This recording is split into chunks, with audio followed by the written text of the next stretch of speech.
Well, we have been in the business for 28 years, so we really have a group of investors who are long-term interested in the region.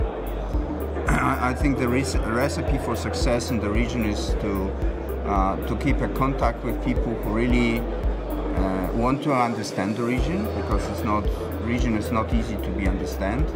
You know, there are 15 countries, even more languages, so it's not a very homogeneous region. Secondly, these guys, they really need to willing to spend time versus how much they can invest. So you really need to make yourself a map of those who potentially might be interested in your fund, and just keep relationship with them, talk to them once, twice a year, and tell them what is your story, how things are changing, and that's how it works.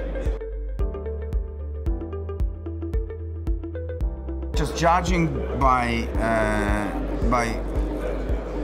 people investing in our funds, I can tell you what's kind of a sectorial structure of our funds, which I guess there is something which investors like. That's why they invest in our funds. So our prime focus is on the consumer-related sectors. What I mean by that is products, branded products,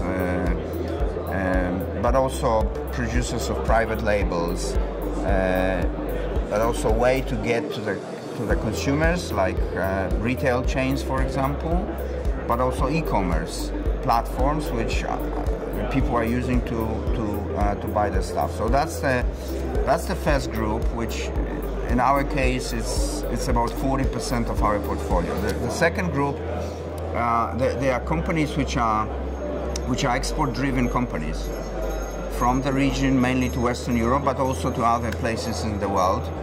And the good hub for that is Czech Republic, for example. Czech Republic, there are a lot of export-driven companies, so we probably would not invest in the Czech business, which is purely Czech business, because this is a too small country, unless there is a special situation. But we love to look at this type of export-driven situation. So that's number two. Number three, they are financial services and IT, and these are both for domestic markets, but also export-driven. So a software which can potentially be a global software, like we were the largest investor in AVG Securities, but also you know, for financial services, which is much more local business, we invest in businesses which have a very strong position on local markets. So I guess this is something which investors believes indirectly when they invest in our funds. These are interesting sectors to invest in.